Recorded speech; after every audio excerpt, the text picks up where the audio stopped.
pada hingga Mei 2023 adalah sebesar 1.209 triliun yang merupakan 49,1% dari APBN. Angka ini meningkat sebesar 13% dibandingkan periode yang sama tahun lalu.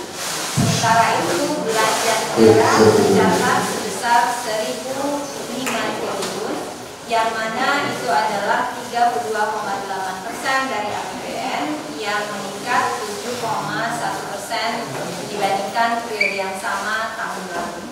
Dengan demikian, APBN kita mengalami surplus 204,3 triliun atau hampir 1% dari PDB, dengan keseimbangan primer sebesar 390,5 triliun. Ini mungkin berita baik hingga bulan Mei lalu, ya. Mungkin sedikit kita membahas bagaimana perekonomian Indonesia dan perekonomian global yang merupakan environment atau lingkungan di mana APBN dan APBD itu bekerja. Bagaimana ekonomi dunia pada tahun ini 2023 bisa kami sampaikan bahwa berdasarkan berbagai macam estimasi atau perkiraan dari lembaga internasional, diperkirakan pada tahun ini ekonomi global tumbuh positif namun tidak setinggi pada tahun lalu, ya. Kita juga lihat bahwa ekspor atau perdagangan internasional dunia untuk tahun ini meskipun masih tumbuh positif tapi lebih rendah daripada tahun lalu. Diperkirakan tahun depan akan lebih baik dari tahun ini. Sementara itu, inflasi dunia juga mulai mengalami penurunan, yang merupakan kabar baik tentu saja, karena setelah pandemi inflasi di banyak negara cukup tinggi, ya, tapi sudah termoderasi pada tahun ini, sudah lebih baik. Kalau kita bandingkan pertumbuhan ekonomi Indonesia yang 5% pada kuartal 1 2023, ini terlihat kalau kita bandingkan dengan banyak negara lain cukup tinggi, ya.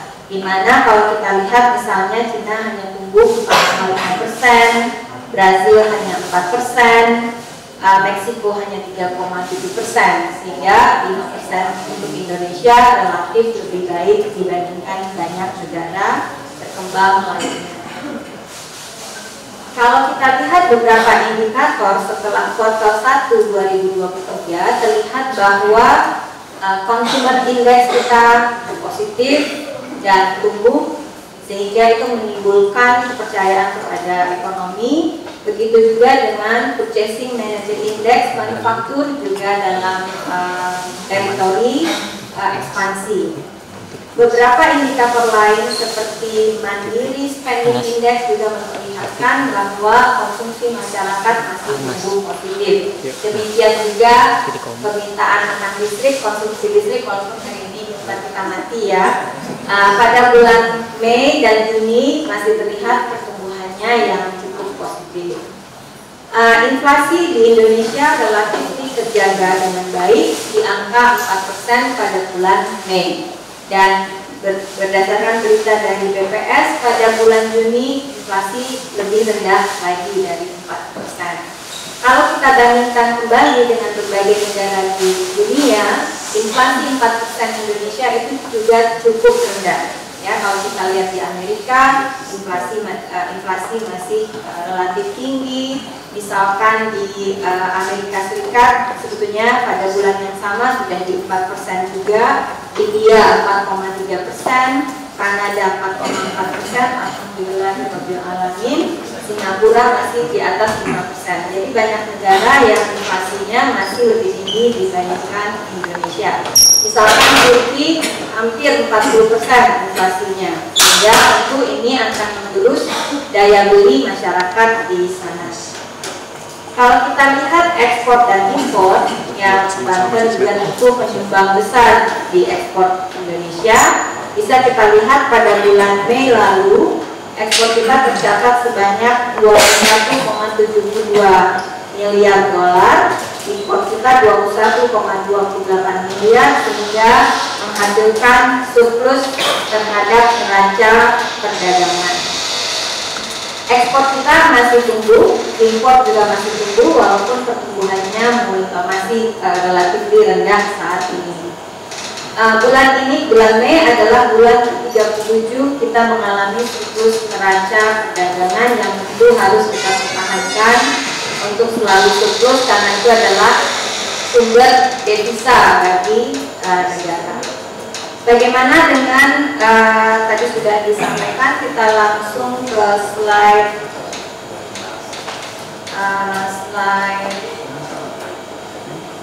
4815. Ya, ini sudah disampaikan tadi. Kita langsung ke slide 15. Ini adalah kondisi sektor keuangan kita juga masih cukup kuat, di mana pertumbuhan kredit positif dan relatif tinggi ya. Kalau kita lihat di sebelah kiri garis berwarna hitam, itu total kredit tumbuh di 9%, lebih dari 9%. Dana pihak ketiga di perbankan masih cukup tinggi, masih tumbuh positif, tapi tentu sudah lebih rendah pertumbuhannya dari sebelumnya. Ini memperlihatkan bahwa masyarakat kita sudah melakukan belanja. Namun demikian, loan to deposit ratio masih relatif rendah di 79%. Tentu kita inginnya lebih banyak ya, lebih banyak loan yang disalurkan oleh sistem keuangan kita. Berbagai jenis kredit kita lihat di sana sudah mengalami pertumbuhan yang positif juga secara konsisten dalam beberapa bulan sejak tahun 2021 akhir. Bagaimana dengan pengumpulan dana di pasar modal juga terlihat sudah ada dan cukup kuat dari sejak 2021 ya. Sehingga kita harapkan ini akan terus berlangsung hingga tahun ini. Kalau kita lihat di slide berikutnya, seperti tadi disampaikan, ekonomi kita pada kuartal 1 2023 tumbuh 5%. Ini melanjutkan tren pertumbuhan ekonomi Indonesia yang sudah positif sejak kuartal 2 2021. Jadi ini mungkin kita mengucapkan syukur alhamdulillah bahwa ekonomi kita terus tumbuh. Bagaimana perkiraan lembaga internasional terkait pertumbuhan ekonomi Indonesia? Diperkirakan mereka memperkirakan, IMF memperkirakan kita tumbuh 5% tahun ini. Bank Dunia dan Bloomberg secara konsensus memperkirakan kita akan tumbuh 4,9. Kementerian Keuangan memperkirakan kita akan tumbuh di antara 5 sampai 5,3% tahun ini.